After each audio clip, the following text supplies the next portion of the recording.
নমস্কার সবাইকে স্বাগত আমার চ্যানেলে। তো তোমাদের জন্য কিন্তু অনেক বড় সুখবর, তোমাদের কিন্তু অন্নপূর্ণা ভান্ডারের ফর্ম ফিল আপ শুরু হয়ে যাচ্ছে কাল থেকে। মুখ্যমন্ত্রী শুভেন্দু অধিকারী কিন্তু ঘোষণা করে দিয়েছেন যে তোমাদের অন্নপূর্ণা ভান্ডারের ফর্ম ফিল আপ কাল থেকে শুরু হয়ে যাচ্ছে অফিসিয়ালি।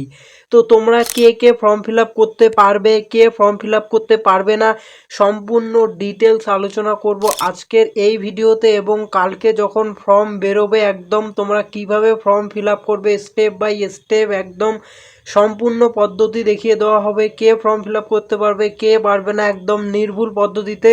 তো আজকে তোমাদের জন্য আমি একটা জাস্ট নমুনা ফরম্যাট রেখেছি যেখান থেকে তোমরা ফর্ম ফিল আপ করতে পারবে। তোমাদের একটা রাফ আইডিয়া দিচ্ছি, তোমরা যারা নতুন ফর্ম ফিল আপ করবে তোমরা কিভাবে ফর্ম ফিল আপ করবে, তোমাদের কোন কোন তথ্যগুলো লাগতে পারে। তোমাদের কালকেই কিন্তু অফলাইন এবং অনলাইন দুটো পদ্ধতিতে ফর্ম ফিল আপ করতে পারবে। তো তোমার কোন জিনিসগুলো লাগবে, যেগুলো একদম নেসেসারি জিনিস।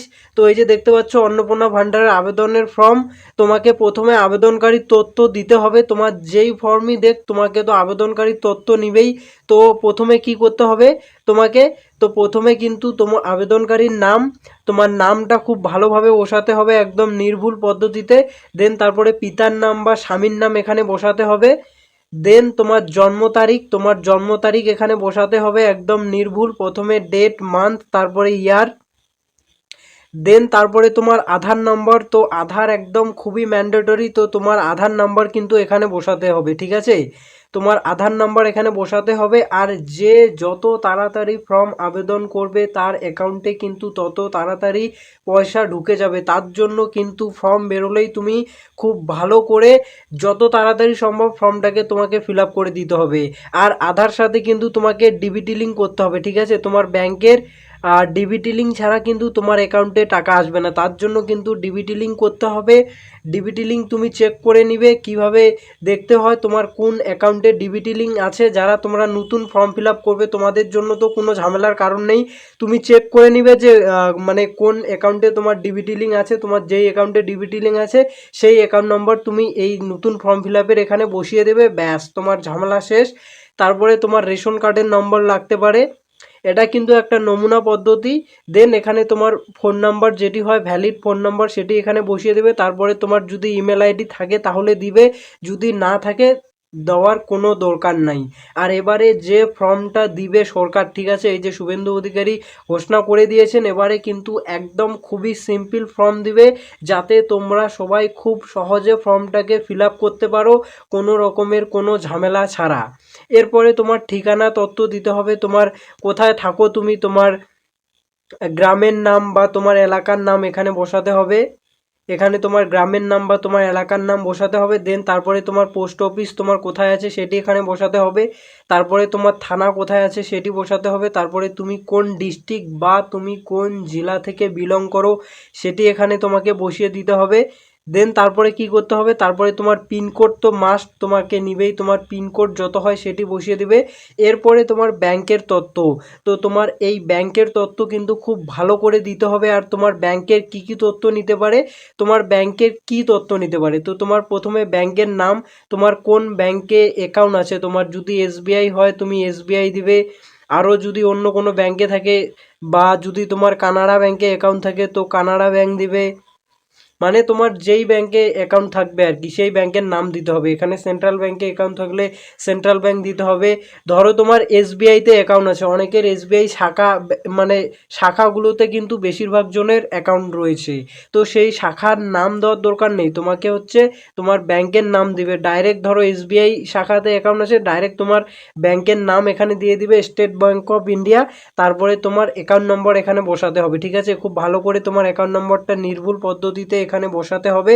দেন তারপরে তোমার আইএফসি কোড তোমার ব্যাংকের বইয়ের মধ্যে লেখা আছে, ঠিক আছে, তোমার আইএফসি কোড কত সেটি তোমার ব্যাংকের বইয়ের মধ্যে লেখা থাকবে। এই প্রথমে এসবিআই দিয়ে কিছু মানে 07 এরকম করে মানে কিছু একটা হবে যেটা তোমার ব্যাংকের বইয়ের মধ্যেই লেখা থাকবে, খুব ইজিলি তুমি বসিয়ে দিতে পারবে।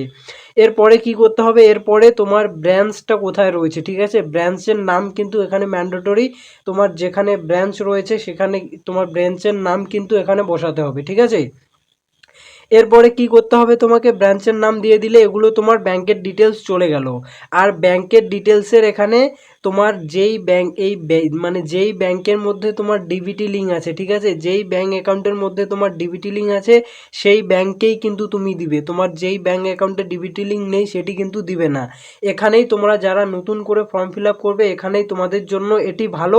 কেন ভালো? কারণ তোমরা তোমার যেই ব্যাংকের মধ্যে ডিবিটি লিঙ্ক আছে সেই ব্যাংক অ্যাকাউন্ট কিন্তু এখানে বসিয়ে দিতে পারছো। মানে কোনো রকমের কোনো ট্রান্সফার বা কোনো পরিবর্তন করার কোনো প্রয়োজন নেই, একদম ভালোভাবে দিয়ে দিতে পারবে। এরপরে তোমার প্রয়োজনীয় কী কী ডকুমেন্টস লাগতে পারে যেগুলো তুমি রেডি রাখবে একদম ফর্ম ফিল আপ করার জন্য। প্রথমে তো তোমার আধার কার্ড একদম লাগবেই, তোমার ম্যান্ডেটরি তোমার আধার কার্ড লাগবেই। আর কে তোমরা মানে ফর্ম ফিল আপ করতে পারবে কে পারবে না সেটিও বলছি আমি তোমাদের। দেন তোমার আধার কার্ড, রেশন কার্ড একদম লাগবে, আধার কার্ড, রেশন কার্ড, তারপরে ব্যাংকের পাসবইয়ের প্রথম পৃষ্ঠাটা তোমাকে জেরক্স করে দিতে হবে। যদি মানে তুমি অফলাইনে দাও, অনলাইনে দিলেও সেটি তোমাকে আপলোড করতে হবে। সেটি তোমরা কালকেই একদম পুরো ফর্ম পেয়ে যাবে, অরিজিনাল ফর্ম। দেন তারপরে তোমার ফোন নম্বর তো লাগবেই, তারপরে পাসপোর্ট সাইজের ফটো, রিসেন্ট ফটোকপি সেটিও তোমাদের লাগবে। দেন তারপরে একটা জাস্ট ঘোষণাপত্র থাকলে থাকতে পারে। এরপরে কি করতে হবে, এরপরে তোমার এরকম থাকতে পারে যে আবেদনকারী স্বাক্ষর, মানে যে আবেদন করছে তার সিগনেচার। দেন তোমার তারিখ, মানে কত তারিখে তুমি করছো আর কোন স্থান থেকে করছো সেটি এখানে বসিয়ে দিবে। এরকম করে কিন্তু তোমাদের জাস্ট নমুনা ফর্মটা দেখিয়ে দিলাম, এরকম করে কিন্তু কাল তোমাদের ফর্মটা থাকতে পারে। তো আর তোমাদের যাদের ভোটার লিস্ট থেকে নাম ডিলিট হয়ে গেছে, ঠিক আছে, তারা কিন্তু মানে যারা বৈধ ভোটার না তারা কিন্তু এই নতুন ফর্ম ফিল আপ করতে পারবে না। ধরুন আপনি ট্রাইব্যুনালে অ্যাপিল করেছেন, সেটি কিন্তু কালকেই জানা যাবে। কারণ ধরুন আপনার ভোটার লিস্ট থেকে নাম ডিলিট হয়ে গেছে আর আপনি হচ্ছে লক্ষ্মীর ভাণ্ডার পান না, ঠিক আছে, তাহলে আপনার নামটা থাকবে কি থাকবে না সেটি কিন্তু কালকেই বোঝা যাবে, তার আগে বোঝা যাবে না। কারণ কালকে যখন নতুন ফর্মটা আসবে, ঠিক আছে, সেটি কিন্তু কালকেই দেখতে পাবে তোমরা যে কে আবেদন করতে পারবে কে আবেদন করতে পারবে না, সেটি তোমরা কালকেই বুঝতে পারবে। আজকে কিন্তু তোমরা সেটি বুঝতে পারবে না। আর তোমরা যাদের হচ্ছে ট্রাইব্যুনালে অ্যাপিল করেছো, তোমাদের অলরেডি লক্ষ্মীর ভাণ্ডারে তোমরা মানে লক্ষ্মীর ভাণ্ডারের টাকা পেতে, তো তোমাদের কি এই নতুন করে ফর্মটা আবার ফিল করতে হবে? তো সেটি কিন্তু তোমাদের কালকে বোঝা যাবে। কালকে মানে ফর্মের মধ্যে লেখা থাকবে যে তোমরা নতুন ফর্মটা ফিল আপ করতে হবে কি হবে না। সেই সাথে এই সব ডকুমেন্টস কিন্তু তোমার একদম রেডি রাখবে, যা যা বলে দিয়েছি তোমার, এই যে আধার কার্ড, ব্যাংকের বই, ভোটার কার্ড তো একদম ম্যান্ডেটরি তোমার লাগবেই। তারপরে হচ্ছে ডিবিটি লিঙ্ক, আর এই ফর্মটা ডিবিটি লিঙ্ক তো তোমার মাস্ট লাগবেই, করে রাখবে। আর এই ফর্মটা হচ্ছে তুমি যত তাড়াতাড়ি ফিল আপ করে জমা দিতে পারবে, ঠিক আছে, তত তাড়াতাড়ি কিন্তু তোমার অ্যাকাউন্টে টাকা ঢুকবে। সেটি কিন্তু মাননীয় মুখ্যমন্ত্রী শুভেন্দু অধিকারী বলে দিয়েছেন যে তুমি ফর্মটা যত তাড়াতাড়ি ফিল আপ করে জমা দিতে পারবে তত তাড়াতাড়ি তোমার ব্যাঙ্ক অ্যাকাউন্টে কিন্তু টাকা ঢুকবে। তার জন্য কিন্তু অবশ্যই তোমাকে ফর্মটা একদম নির্ভুল পদ্ধতিতে তাড়াতাড়ি করে মানে ফিল আপ করে দিতে হবে। তাড়াতাড়ি তাড়াতাড়ি মানে তুমি একদমই তাড়াতাড়ি করতে যেও না যে একদম ভুলভাল ডেটা দিয়ে, তুমি একদম নির্ভুল পদ্ধতিতে ফর্মটাকে ফিল আপ করে তারপরেই জমা দিবে। তো কালকে যখনই নতুন ফর্ম বেরিয়ে যাবে এই চ্যানেলের মধ্যে কিন্তু তোমরা পেয়ে যাবে। তার জন্য অবশ্যই চ্যানেলটাকে সাবস্ক্রাইব করে রেখে দাও, একদম কারেন্ট আপডেট তোমরা কালকে পেয়ে যাবে।